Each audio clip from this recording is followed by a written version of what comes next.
ફોજદાર એક ડગલું પણ આગળ નથી વધ્યા એનો મતલબ એ નથી કે મને પ્રેમ નથી કરતા,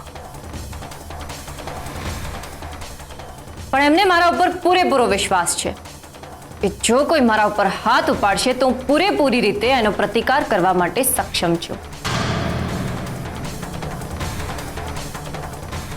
હું ગુજરાત પોલીસની એક ટ્રેન ઓફિસર પીઆઈ કેસર હર્ષવર્ધનસિંહ છું.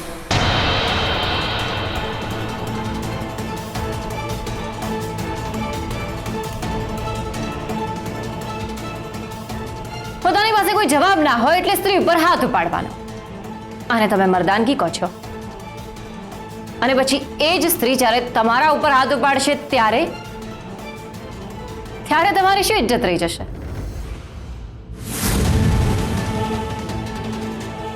એટલે વિથ રિસ્પેક્ટ દૂર જા. અને હું જે પૂછું છું એનો શાંતિથી બાની સામે જવાબ આપ.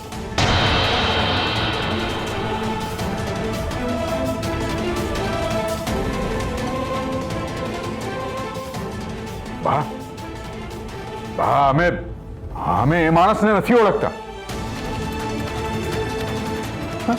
આવા તો કેટલાય માણસો અમને મળતા હોય છે. અમારી પાસે જાતભાતની મદદ માંગતા હોય છે. કોઈને કામ જોઈતું હોય છે, કોઈને રૂપિયા જોઈતા હોય છે, કોઈ કહેતું હોય છે અમારો પાક નિષ્ફળ ગયો છે તો અમને મદદ કરો, રૂપિયા આપો.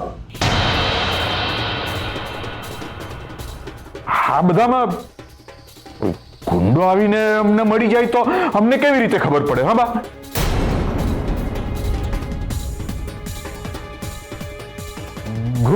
ગુરુજીના સોગન ખાઈને કહીએ છીએ. અમે એ માણસને નથી ઓળખતા. હા, ક્યારેક અમે મળ્યા આવીશું, હા, પણ યાદ નથી આવી રહ્યું અમને. ક્યારેક નહીં, તમે એ જ રાતે આને મળ્યા હતા જે રાત્રે મીનાક્ષીનું મર્ડર થયું હતું. આ પુરાવો ફરીથી જુઓ અને ધ્યાનથી જુઓ. આમાં સમય અને જગ્યા બંને રેકોર્ડેડ છે. તો હવે તમે અમને કહો કે તમે એ દિવસે આ હિસ્ટ્રી શીટર સાથે મીનાક્ષીના ઘરની બહાર શું કરતા હતા?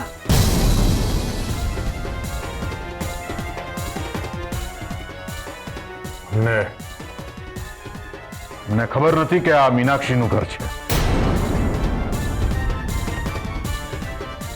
તમારી પાસે એવો કોઈ પુરાવો છે એનાથી સાબિત થાય કે આ મર્ડર અમે કર્યું છે?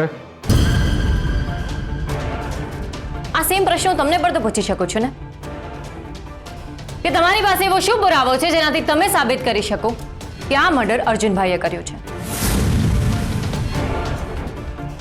છરો મળી આવો એ કઈ પુરાવો ના થયો ને. છરો તો એમણે એમના ઢાબા પર શાકભાજી સમારવા માટે પણ લીધો હોઈ શકે ને. છરો ખરીદવો એ તો કઈ પુરાવો ના થયો ને, રાઈટ? હા, દિગ્વિજયભાઈ, જ્યારે આપણે કોઈની તરફ આંગળી ચીંધીએ ને તો એક વાત યાદ રાખવી કે બીજી 4 આંગળીઓ આપણી તરફ હોય છે. સમજ્યા? અને અમારા પોલીસ સ્ટેશનમાં તમારી જે ચાવીવાળી ઢીંગલી છે ને મહેશ્વરી મેડમ, જે તમે ચાવી આપો તો દોડવા લાગે છે, જે તમારું બધું જ કયું સાંભળે છે, એમને સમજાવી દેજો કે અર્જુનભાઈને હેરાન ના કરે.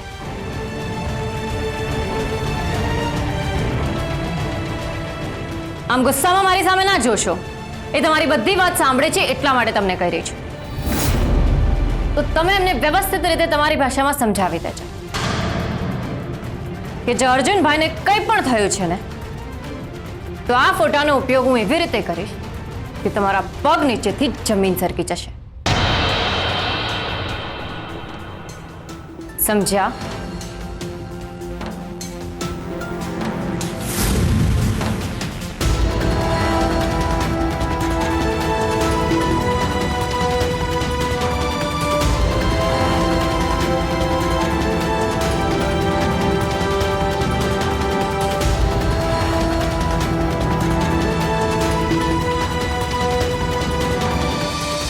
શું થયું?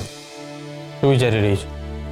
ફોજદાર, મેં બાની સામે દિગ્વિજયભાઈને કંઈક વધારે જ કહી દીધું અને આટલું બધું નહોતું બોલવું જોઈતું. મારે એમને ખોટા જ સાબિત કરવા હતા તો હું શાંતિથી પણ કહી જ શકતી હતી. આ મેં બહુ ખોટું કર્યું. ચોખ્ખી કેસ.